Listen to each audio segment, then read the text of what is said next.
The call on former President Goodluck Jonathan to contest the 2027 presidential election seems to be intensifying as a northeastern group led by one Grema Kyari, he's of PDP by the way. As you can see in this poster, he contested in 2023, that's for the House of Reps in Borno. The group held a press conference, called it Bring Back Our Goodluck Jonathan to contest the 2027 presidential election. They started out by saying that they were lied to in 2015, that Goodluck Jonathan remains a nice man, that all the things they said he did at that time, that he never did any of them. In some parts of the statement, he said, I come before you not as the national chairman of Bring Back Our Goodluck Jonathan, but as a witness to history and a Nigerian who, like millions of others, was once misled. I am from Borno State, one of the epicenters of Boko Haram insurgency during the presidency of Goodluck Jonathan. A damaging narrative was that he sponsored Boko Haram and used the military to suppress us. These lies thrived in an environment of limited and restricted access to truth. We now recognize that he was a leader of integrity, compassion, and national vision. We now believe that President Jonathan was removed from office in 2015 as a result of regime change orchestrated by foreign powers in connivance with some desperate politicians in Nigeria. In 2015, President Jonathan made history by conceding defeat even before the final election results were declared. He called then General Muhammadu Buhari to congratulate him, a courageous and selfless act that prevented post-election violence and safeguarded our democracy. He said a lot of things, but it boils down to the same thing many PDP members have been saying. They want Goodluck Jonathan to contest simply because he is barred by law. He cannot recontest for a second term because he only has one term left to serve as a president. So just based on that, they feel it is better for them, especially northerners. We've seen people from the northwest, now from the northeast, they are all clamoring for Goodluck Jonathan because they want power to quickly return to the north.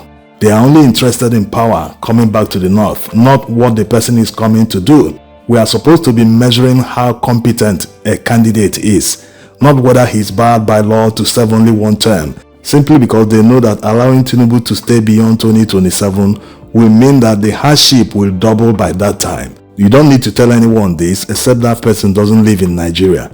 But we cannot, because we don't want him to stay in power beyond 2027 and jump from frying pan to fire. No one should take that blind leap into the fire. Better manage the frying pan for the moment and hope for the best in the future.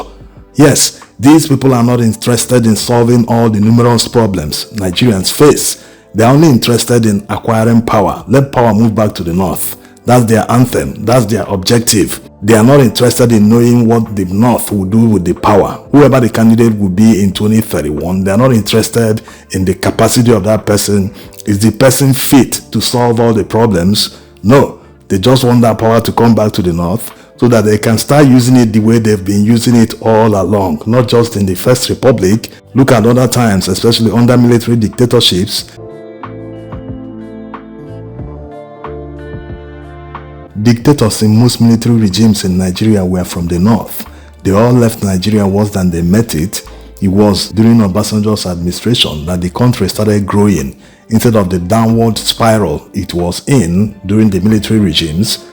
It grew until it reached the peak under Goodluck Jonathan's administration. And like this man Kyari said, since they forced the regime change in 2015, we started again on a downward spiral. You have to be so incompetent to reduce a more than $500 billion GDP by half. Yes, literally more than 50% in 10 years. You can understand how incompetent anyone can be, not even to maintain that economy at the level you met it, but to reduce it by half. Yes, it's deliberate. Nigerians must understand that not just the foreign powers that force the regime change are the problem. The people that are part of the problem are their local collaborators. Because they put them in power, they are returning the favor by doing exactly what they are told to do. This is why today they implement policies that impoverish you and they look you in the face and lie to you that things are working.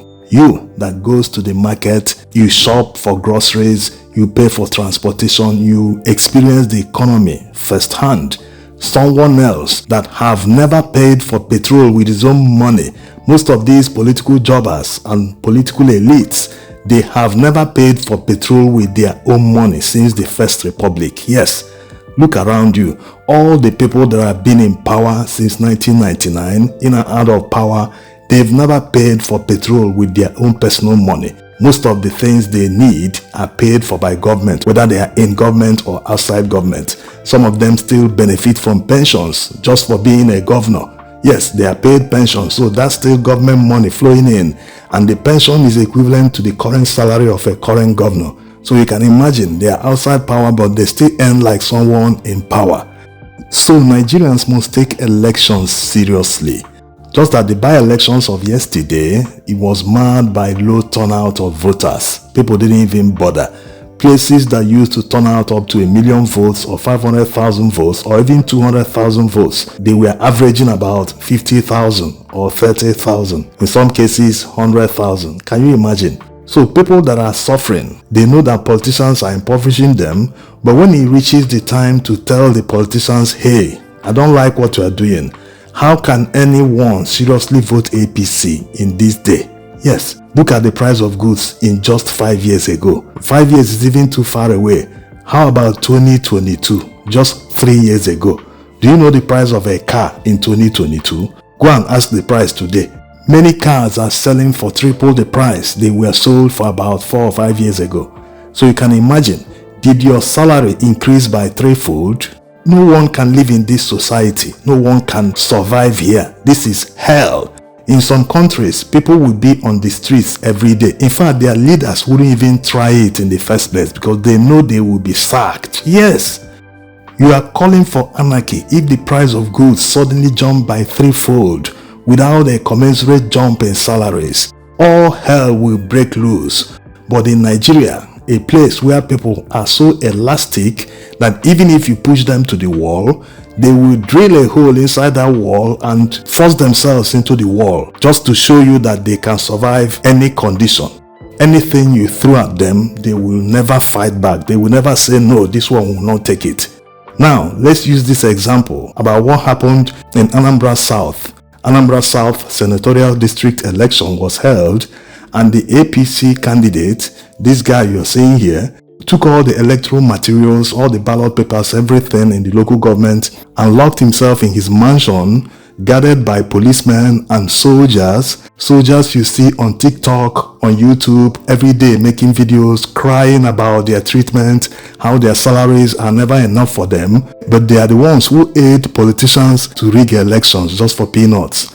And when these politicians get to power and they don't take care of them, they start crying to Nigerians. You start crying to civilians to help you when you aided the politician to get to power. So you can see what the local government chairman did. This is the local government chairman of Ekusigo local government, part of the 7 local governments that make up Anambra South Senatorial District. As the chairman of the local government, he assembled all the vigilante boys and some few other men and said they will sleep here, no one is going home. That the APC man will never rig the election. This is the mentality. This is what Nigerians are going to do in 2027. If you don't do that, they will rig the election and continue the stealing, continue the poverty, continue everything. Let's hear him. There is no way. And the worst part of it is, these people are using our military, our police officers, and they are the least paid in this country, in the world. They are the ones suffering most. If you see them, the hospital will be saving uncompleted building. The amount they are paying, they cannot be able to pay their house rent. But the same policemen and the military men are the one aiding them to bring this kind of evil. It's an evil. How can somebody, old men and women, came out this morning to vote, to cast their vote, and somebody now came and took all the material to his house to thwart their choice? It's unfair. It's an evil. So we can't continue to allow evil to thrive in our society. There is no way. Thank you. So to stop this evil, our party men are going to sleep in this house until we see our ballot box. Thank you. All of us are going to sleep here today until we see our ballot box. Thank you.